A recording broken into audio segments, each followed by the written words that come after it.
knowledge of the human being through knowledge of the world.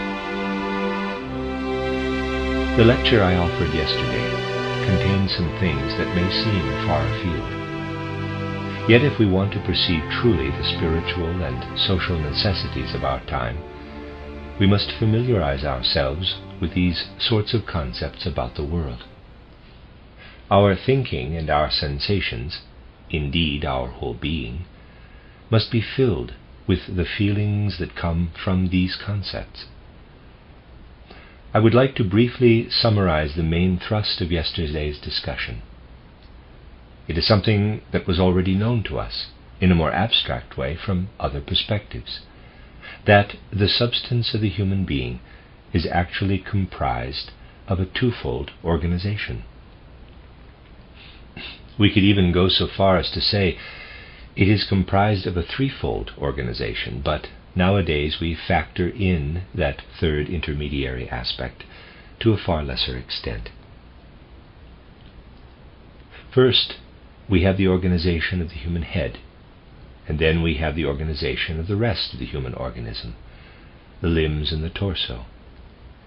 For those of the present day who demand comfortable and familiar thoughts, this is rather difficult to understand, because people nowadays prefer to have everything neatly divided, and if there are gaps between the divisions, so much the better.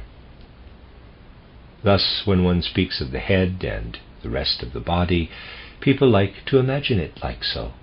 The head goes from here down to the neck, and then everything else is just the rest. This, of course, is not at all what we mean. In a certain sense, one could say that the entire human being is part of the central organization, the head being.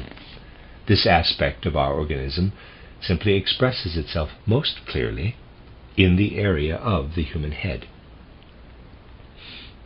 Similarly, the torso and limb organization also extends into the entire human being. These aspects of our being simply express themselves most clearly in the torso and limbs, respectively. We have senses in all the different parts of our body, but we always think of our head, the central part of our organism, when we think of our senses, because the senses concentrated in that area of our physical body are the most highly developed. From this you will now understand what I meant earlier when I referred to the multifold organization of the human being. In addition, we saw yesterday that this organization is a necessary arising from some inner powers or circumstances in the human being, but that, in fact, the human being is also integrated into the cosmos, in one way through the head, and in another different way through the torso and limbs. The head is the most highly developed part of our body, but actually it does not belong to the earth and sun spheres. Instead, it is a part of the moon sphere. Parenthesis, this is shown not only by esoteric knowledge, but also by carefully observing embryology. Close parenthesis. The powers that are at work in our head are the powers of the moon, and in our torso and limbs, the powers of the earth and sun are at work. The entire course of human evolution on earth is connected with this twofold nature of human existence. And now the moment has come when we must examine how we can take a step forward in this evolution, a step that is dependent upon how we came to be in a position to activate the physical structure of our human form. In the course of human evolution on earth, the first thing that we find is everything that played itself out in human spirit and soul life prior to the mystery of Golgotha. This was the great break in the whole course of human evolution. And if you take together everything that occurred up to the mystery of Golgotha, the ancient Hebrew, the ancient Jewish cultures, then you will say to yourself, everything that developed up to the mystery of Golgotha had a necessarily unified character. the ancient pagan cultures, which developed along the most varied paths in the wake of the mystery of antiquity, parenthesis, as I have described it in my book titled An Outline of Esoteric Science, close parenthesis, all had a unified character in certain respects. What do I mean by this? The unified culture to which I am referring existed because humanity was in a primeval state. It existed because during this time period, all across the world, primeval revelations came to various peoples simultaneously. But how could such a thing have happened? A primeval revelation occurring everywhere at once? It was possible, because in these ancient times the human center, the human head, if I may indeed refer to it as such, had not yet developed as highly as it has in our time, or for that matter as it had by the time of the mystery of Golgotha. It was, in a sense, that I described in my lecture yesterday, still very much alive. It was still filled with the possibility of having dreams that had no relationship to earthly experiences or emotions. It was still able to call up the kinds of dream experiences that the human being, parenthesis, a human being possessing a much, much older consciousness than our own, close parenthesis, had during moon evolution. This unified human character, this openness in the human head, those who created the primeval revelations used all of this to lead humanity to the place in evolution where it was to be when the mystery of Golgotha occurred. The things that were revealed and that humanity was able to receive because of the structure of its organism at that time led in those ancient times to a general, all-encompassing wisdom, as opposed to what we know these days, that gradually faded as the years passed. We would not be satisfied these days with the kind of wisdom that they possessed, for it was composed of clairvoyant dream images. These days we want much more defined and clear mental pictures, but these defined, clear mental pictures have not gotten us very far. An ancient wisdom once permeated all of humanity. Out of this wisdom much was spoken about the essence that ruled over nature, the powers that controlled nature, but very little was spoken about human beings themselves. Humanity had not yet arrived at its earth consciousness. It was still being led by the tether of the higher powers. Humanity might have been wise, but the light of self-consciousness was not yet lit. The Apollonian percept, "Know thyself," was held up before the people as a beacon to strive for, but perhaps never reach, a cry shouted into the future by pioneering Greek spirits. There was a wisdom back then, one that dealt primarily with nature, and especially with the nature of the cosmos. Then, into these people's lives came the old Hebrew revelation. When you meditate upon this ancient Hebrew revelation, you will find that there is something strange about it. It is entirely different from the ancient pagan revelations that had spread far and wide during the time in which the Hebrew revelation appeared. It was ashamed to participate in this natural, worldly wisdom of the time. It shrank back from it. As far as nature and the world were concerned, the old Hebrew revelation had only one thing to say. Quote, God created them along with human beings, and it is humanity's task in this world to serve God. Close quote. The entire ancient Hebrew revelation intended to describe to people how they could best serve Yahweh.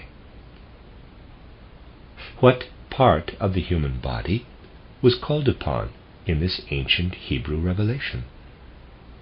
What was not called upon was the part that had received the ancient pagan revelations, the central organism, the head which could still call up memories of the ancient moon evolution.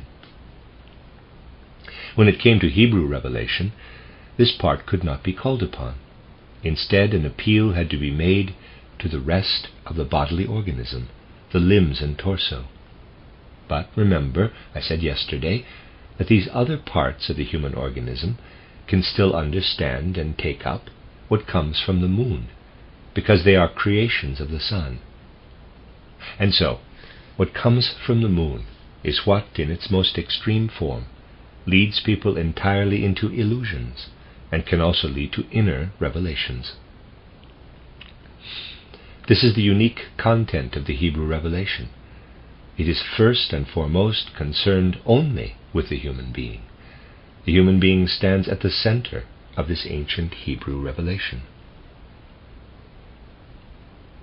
But during the time prior to the mystery of Golgotha, humanity had no self-consciousness, no knowledge of the individual human being.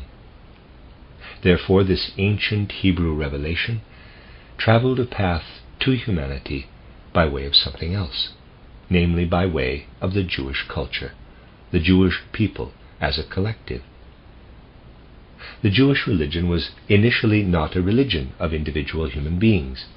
It centered not on individuals, but on the collective Hebrew people. It was a folk religion. It spoke of human beings, but only by way of the collective folk. By the time of the mystery of Golgotha, two important things were present in the world: an ancient and fading pagan wisdom that centered on nature and the world, and human self-consciousness in the early form of folk consciousness. Then, in the context of these things, the mystery of Golgotha occurred. At the time, it could be understood only by the kinds of wisdom and knowledge already present in the world. We must be careful to distinguish the facts, what happened at the mystery of Golgotha, from the means by which they could be understood, the means by which they could be felt. The pagans could understand it only with what remained of their natural worldly wisdom. The Jews could understand it only with the knowledge that had come to them in their revelation. These were the ways in which the mystery was initially understood. The vestiges of the pagan wisdom expressed itself in the Gnostic interpretations of the events at Golgotha. The awareness that came from the Jewish revelations developed progressively into the Catholic, that is to say, the Roman Catholic interpretation of the mystery of Golgotha. And in order for the mystery of Golgotha to be understood at all, it was necessary for the interpretations and understandings of it to travel by way of these two separate earthly streams. Of course, in time, things developed further. People eventually lost their ability to understand the old pagan wisdom, because it was already fading by the time of the mystery, and because it had originated so long before. They became too comfortable with other ideas to continue propagating Gnosticism into future generations. Only a very small part of the ancient pagan understanding of the world remained. This became one of the two streams. Though the Jewish inheritance was much fresher and more intense, it contained none of the worldly wisdom of the pagans. It spoke only of human beings and of laws imposed upon those humans. It propagated itself in the Church of the West. What was left of the ancient pagan wisdom, whose origins could no longer be remembered, remained behind as concepts that would eventually become natural science. Galileo, Giordano Bruno, and Copernicus took up these final vestiges of the ancient pagan wisdom, using them as the seeds for new research into the nature of the world. No wonder, then, that eventually this became something altogether unsettling.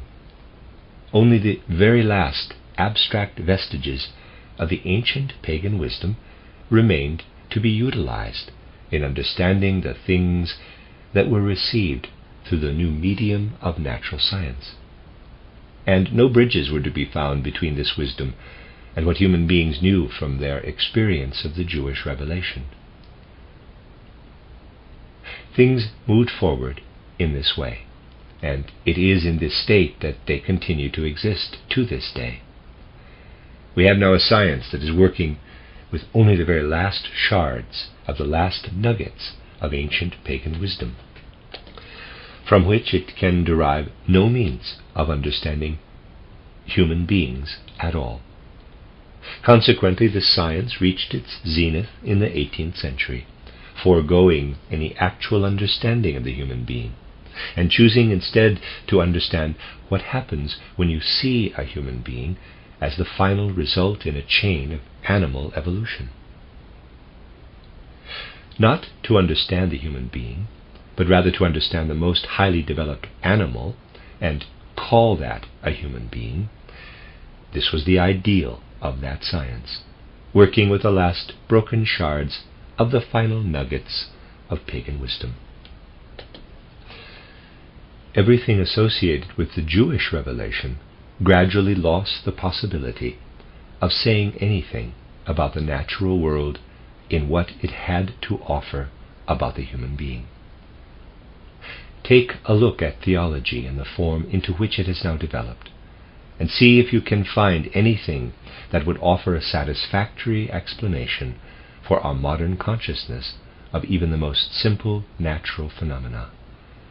It is certainly true that moral considerations could be tacked onto natural phenomena from this tradition, but the moral claim that God sent an earthquake to Messina in order to punish the people there is not acceptable for modern consciousness, and the ability to build bridges between the work of the gods and the things that occur in the natural world has been lost to theology. For that reason it is in many respects nothing more than an empty phrase now, whereas our natural science has, in a very grandiose manner, laid out a tremendous amount of material that contains countless secrets, but can do nothing with them, for it lacks the concepts that would enable it to connect these things with one another. This division led eventually to the development of an altogether new form of consciousness, to the development of things like agnosticism, which claims an enlightened person is one who can assert human beings are in no position to know anything of the true nature of things. Human beings are simply not organized in a way that allows them to understand anything about the true nature of things. Such assertions are opposed to the deep longings and strivings that exist in us, and these longings must fight back against them. Our desire to know things about the world, the organization of our society, all these things rebel against such assertions. In the future we must come to see how we are to move forward, because at the moment we are stuck in a very old time, hindered by our world conceptions and our ideas. What has Jewish revelation brought into the world? The most recognizable thing that it has brought into the world is the politics of nationalism. After exerting its influence on the Roman Empire, the politics of nationalism has wound its way through history into our own time period.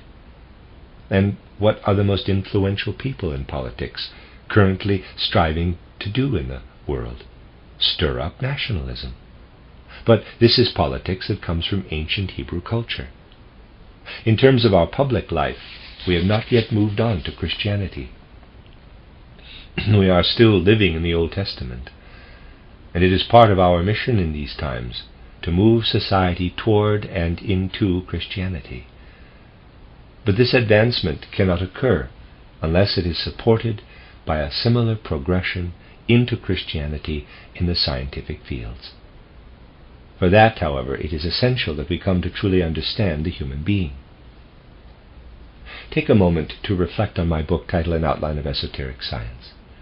In that book, so much is said about cosmic evolution, about the evolution of Saturn, the Sun, the Moon, the Earth, and so on, that the, in quotes, truly clever people of our times will become either afraid or anxious, or be prompted to laugh or to become angry. If you consider the book's content more exactly, you will find that everything that is presented as knowledge about the world and the cosmos is simultaneously knowledge about the human being. In all of that knowledge about the world, there also exists knowledge about the human being. The things that human development owes to Saturn, the way that development continued from that point forward, and the way other forms of existence were incorporated into this process. All of this is considered. In the things presented there, you cannot separate knowledge about the world from knowledge about the human being. But in these times, the union of worldly and human knowledge is a Christian demand in the sciences, just as it is a Christian demand in society, that when considering another person, we learn to disregard all other associations and see the other only as a human being. The latter is something about which people have fantasized in empty phrases for a long time, but in reality, we have never actually achieved it. In reality, national identity continues to exist as an overwhelming force in the political life of this world, and the human being is constantly subsumed under the consideration of national ties. What must come to replace these considerations of national identity are relationships between individuals, built on a true feeling of what the human being is. But the founding of these relationships requires a certain inner strength of spirit, an inner strength of the human soul. And if we ask ourselves, did the human being grow stronger in soul during the so-called blessed 19th century? If we ask ourselves this, we find, if we are honest and sincere, that no matter where we choose to look, the human being did not grow stronger, but rather weaker in terms of the intensity of its concepts and ideals. Those of you who know me well understand what is meant by this. I would like to interrupt my lecture here with a personal anecdote. Several decades ago, I was having a conversation with a man in Vienna, who since then has made quite a name for himself as an historian. We were talking with one another about the development of Germany and the German people. The man articulated his abstract perspective on the matter as follows. Well, Germany has developed, and it is possible that it will just keep developing in the same matter that it has been. Possibly they want to say here the same manner that it has been. I said, that is just an abstraction. It is not something taken from observations of reality. As far as I am concerned, it is the same as saying, here's a plant. It has already produced fruit, and now it will produce new flowers, and then fruit, then flowers, and it will just continue like that forever. If the plant has already produced flowers and fruit, it is not possible to say it will just keep doing the same thing over and over again. It is certainly true that the flower seed could in turn produce something new, a whole new plant, but it is not possible to imagine that from the flower the old plant will again emerge in a new form that would continue in the way it had before. And it quoted that.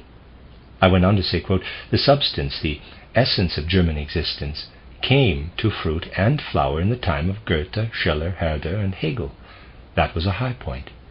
That cannot simply be sustained and continued. Since then we have moved into a period of decadence. Since then we have been declining, close quote. These were the ideas I expressed back then. I found little understanding, as you might imagine. For by then we had already moved into the time when such ideas were too intense for the human soul to grasp. I was left to think about how different it must have been, even as late as the middle of the 19th century. At that time in German development, there was a man who wrote a literary history. Gervinus was his name. I'm going to spell it that way. G-E-R-V as in victory, I-N-U-S, Gervinus. You might not like Gervinus very much, for his whole literary history, Gervinus, sorry. You might not like Gervinus very much, for his whole literary history has an extremely radical bent. Namely, it ends with Goethe's death, and then entreats the following generations to simply continue into the future by writing in the old literary style, as if it were possible for new flowers to grow out of the leaves of a plant. Back then, one could be so radical as to say, quote, "It is all over now that Goethe is dead. If you want to continue to develop, you will have to look for somewhere new to start."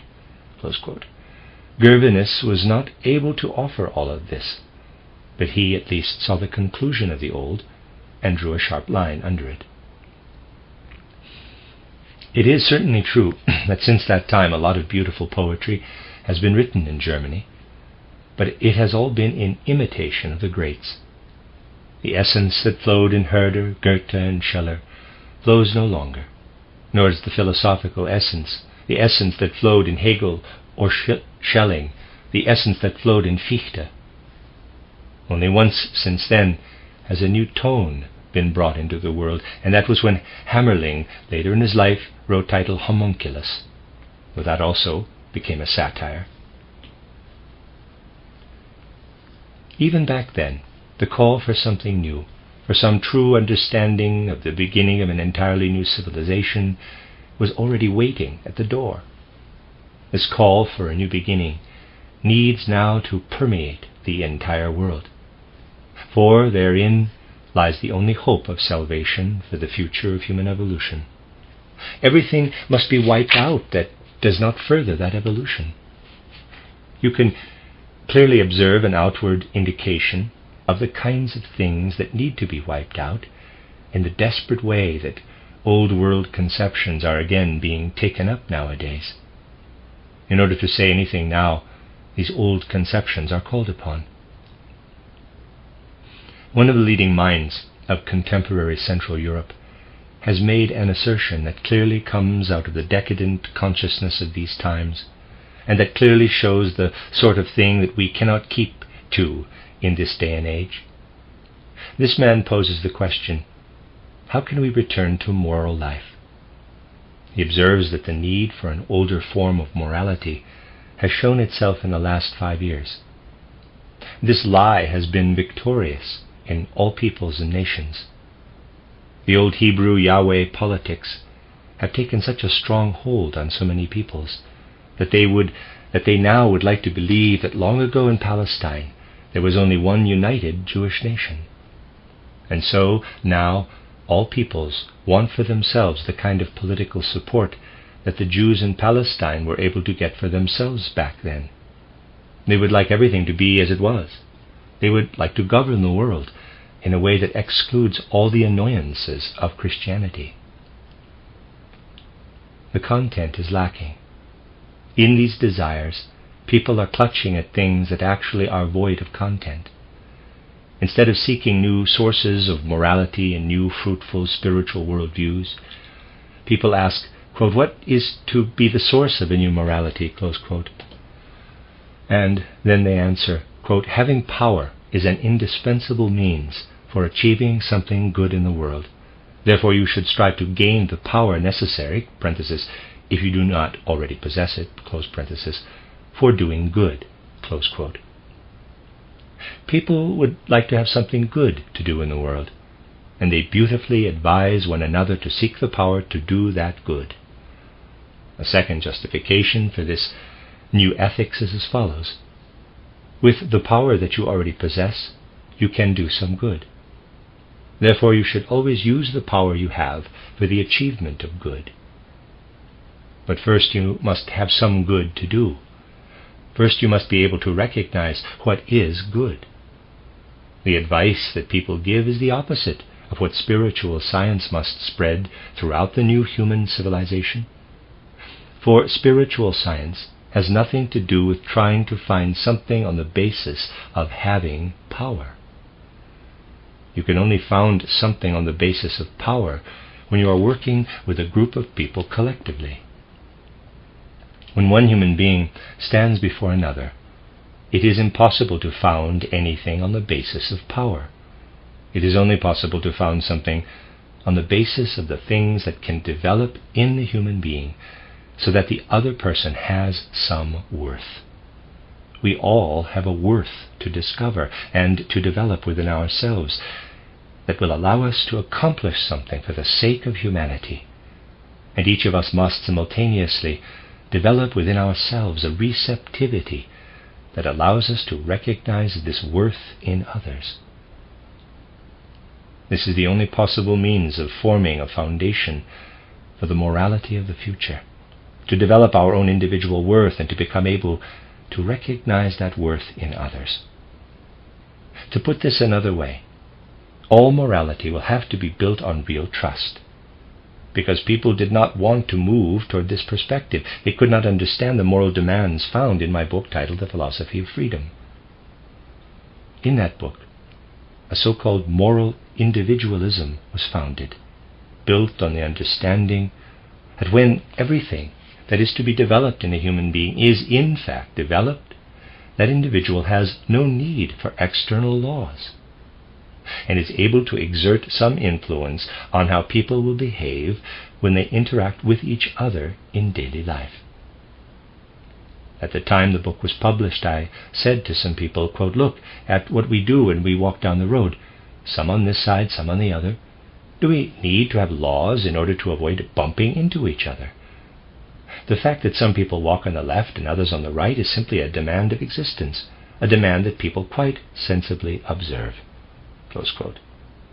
This is what it means to conduct oneself morally, when the things that lie in the very essence of the human being are truly developed and brought into reality. Without this, there will be no moral code of the future. This is also the only form of morality that would truly be built on a renewed understanding of Christianity. It must be built on what the Christ said, quote, "Whatever you do for another human being, you do for me." Close quote. The Christ came into the midst of humanity so that every individual human being would be able to recognize the worth of all other human beings. And if the people of the world were to truly treat each other in this manner, it would provide a foundation for a new morality.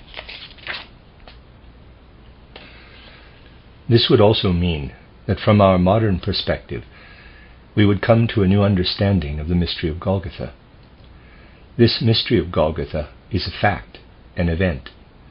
The teachings of the mystery are not the most important things to come out of that event, but these teachings must change with every passing age. The most important thing to come out of that event is simply the fact that it happened. It is becoming increasingly clear that for the religious faiths of the present, the mystery of Golgotha is greatly decreasing in significance. They see no value in understanding that event with the consciousness of this age. They see value only in continuing to spread and propagate their teachings. But these teachings are becoming increasingly unable to grasp the meaning of the mystery of Golgotha. And the result is that now we have a new and strange variety of theology in the world, one in which people no longer speak about the Christ, but simply about the man, Jesus of Nazareth, the simple man who wandered about in Palestine like some kind of Socrates. As a result, people cannot understand why the few who do still speak about the Christ speak about him as the pivotal point in the entire development of humanity. It was in that moment that the questions now posed to present-day humanity were first so seriously set down. And it is precisely the seriousness, the gravity of those questions that must now be recognized. But they must be worked with in harmony with the sciences on the one hand and with society on the other. These matters are all interwoven. I am sure that it would seem incredibly peculiar to a present-day, traditionally educated academic if you were to tell him that the field of botany must become Christian. But it must become Christian, meaning that the spirit that so deeply moved humanity in its inner core must work its way into all things, including botany. And socially minded people, but only a few of them, only a few groups of these socially minded people, speak about the idea that Christian attitudes, parenthesis, it might be perhaps better to say, quote, ancient Christian attitudes, close quote, close parenthesis, must be incorporated into how we conduct ourselves in interactions with other human beings. Apart from this, no particular worth has been placed on infusing social ideas with Christian principles. There is a third option for how we might come to understand these matters, but finding it would require that we learn both to find the Christ in the world and to ignite within ourselves the ability to understand the Christ once we have found him. In all aspects of our lives, in society as a whole as well as individual encounters, two things must work and develop in conjunction with one another. The first is a certain kind of human worth, and the second is the ability to recognize and trust this human worth, and to allow our recognition and trust of it to permeate the encounters that we have with other human beings. Little footnote, in this last part of the sentence it says, the first is a certain kind human worth. I said kind of human worth because I thought it needed that word. I'm not sure what that means. The first is a certain kind human worth. It might be a typo. And the second is the ability to recognize and trust this human worth, and to allow our recognition and trust of it to permeate the encounters that we have with other human beings. Insofar as the people of the 19th century understood the presence of a new spiritual impulse toward understanding anew the mystery of Golgotha, they spoke of, in quotes, practical Christianity. At that point, Christianity had become about as unpractical as it could be. Now, in the wake of recent developments in human evolution, it is indeed necessary that as many people as possible find the energy to recognize that in fact a new spiritual revelation is attempting to enter the flow of human evolution, and to see how this new revelation must be understood by humankind. For as long as we allow our spiritual lives to be pawns to exterior powers in the world, be they the state or some other external power, our spiritual lives will never be afforded the opportunity to take up the impulse of this spiritual revelation. This is why it is necessary for our spiritual lives to be allowed to stand alone on their own 2 feet, as we are calling for in the idea of threefolding. Only then will our spiritual lives be allowed to develop according to their own impulses. It is out of these impulses that science will be saturated with spiritual methodology, and it is subsequently the spiritual methods in science that will ignite our ability to permeate the social life with spirit. In our social deeds, in this social life, we must teach people to realize and actualize the spiritual. In order to do this, we must first overcome what we might nowadays call, quote, word husks, close quote. For right now we are living a spiritual life filled with word husks, with empty phrases. It is possible these days to hear a person speak very beautifully of things with a pleasing content, and then, upon considering the speaker more closely, to find a soul that is void of any spiritual content. How can this be? Because these days people all over the world are able to string together these empty phrases into something. There is no need, actually, to have a connection with the things that buzz about, enclosed in word husks. There is no other way to rediscover a connection with the spiritual but to seek out a guide that will truly enable the human soul to reach the spirit on its own. This guide can be found only when the one who seeks it does so with the understanding that the human being can become what it is meant to become in the world only when it does not remain in the realm of earthly things, physical senses and physical powers, when it develops something within itself that is able to move beyond the merely earthly beyond those things that can be taken directly from the surrounding physical world. We are born into the world with certain aptitudes. These inborn aptitudes are then developed in our schooling. But the driving impulses behind education are vestiges of the past, of older traditions. We must come to understand that in every human being there is a hidden seed that does not come from our material incarnation or from the impulses that lie behind our education and upbringing. We must hold the belief that in every human being alive today is something that can be awakened only by spiritual forces, and by maintaining the conviction that these spiritual forces exist. In the things that currently exist in our upbringing and our life, we can experience only the Yahweh consciousness. The Christ consciousness can be awakened when we believe not only in the evolution of humanity, but also in the transformation that will occur in human beings when they believe that something will develop in them that has nothing to do with the aptitudes and predispositions they received from their ancestors, but rather is a part of them because they each have lived through earlier incarnations in previous earthly periods.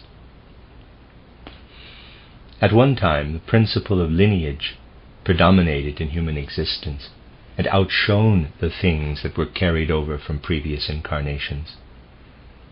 Now, inherited characteristics are less important, and those characteristics that we carry from previous soul incarnations and not our blood have become ever stronger.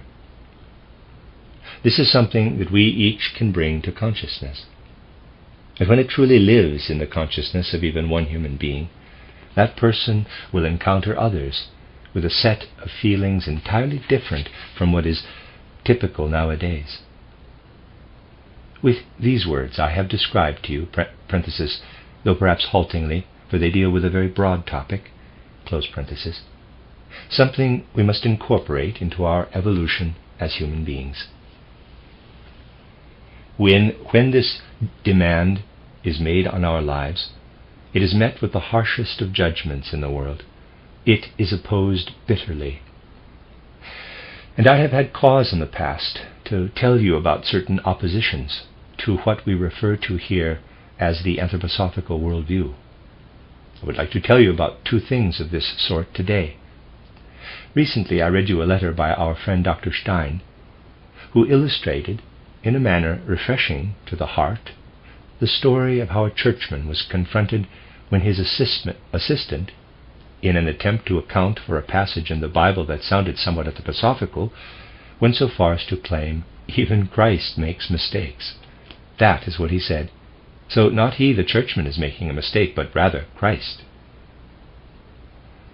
When I went to Stuttgart, I was told that from within our circle a number of opinions and complaints had been filed about this letter, about how harsh it is to confront an old man in such a manner, one who had even read some of my works. Unfortunately, this is actually so widespread in our circles that in the very moment someone begins to get involved in making a serious point about something, that person is stabbed in the back by those who, it would seem, like nothing more than to support a factious or sectarian perspective. This is something I feel I must mention. The second thing I must tell you about is the slanderous remarks that have now made their way through the German press. Remarks whose underhanded sources are well known to me, parenthesis, that in particular I would like to mention here, close parenthesis, sources for whom the actual content makes no difference. For when it comes to the people who propagate such things, it is not a matter of whether they believe the things they are spreading. All that matters to them is to fabricate something that will discredit a person or movement that is uncomfortable to them. And so, despite the dim light in this hall, I would like to read this unenlightened publication that is currently making the rounds in some of the German press. Quote, "The Theosophist Dr. Steiner as henchman of the Entente, the Mannheimer Generalanzeiger, has received reports from Berlin that the theosophist, Dr. Rudolf Steiner, who has a following of several million people, close quote. I want to make this expressly clear. This sentence, for those who find the means to peer into the deeper chambers of the present, is particularly argumentative. And when the time comes that such attacks are intensified even further, you will see why such attacks are spoken alongside these other slanderous things. Quote, Steiner founded a league in support of the threefolding of the social organism, a league that was originally to be simply a religious socialist collective, before coming into contact with the Bolshevists and communists. It now practices a form of unusual and unsavory political agitation. The Berliner Zeitung learned the following from reports out of Dresden. According to authentic and irreproachable sources, close quote, I would like to draw your attention to the tone here, quote, the Society for the Threefold Social Order, quote, let me read that again after the quote, close. Steiner says, I would like to draw your attention to the tone here, and then quote again. The Society for the Threefold Social Order has found out the name of all those officials who were supposedly active in reactionary movements and are collecting material and testimonies about their actions against the rights of the people, which are then to be delivered to the Entente with the goal of extraditing these individuals. The verity of these accusations makes no difference whatsoever to Herr Steiner and his comrades, and that they are not afraid to make use of altogether false evidence is proven by a passage taken from a letter which reads, accusations of theft should be left out, because in those cases it is easier to prove that the accusation is false. Similarly, unbelievable accusations such as child murder should not be raised.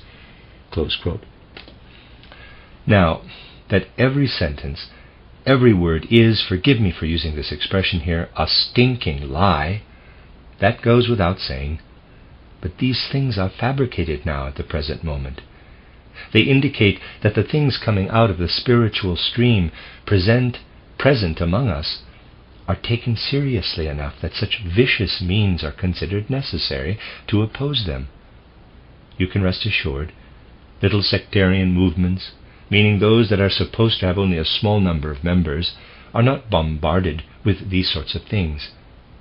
We can only hope, I said the same thing in an article I submitted for a forthcoming issue of Dreigliederung, that fewer and fewer people will go on believing that by arguing against such things, they somehow benefit the people who are working within the cloudy sources that we are dealing with here.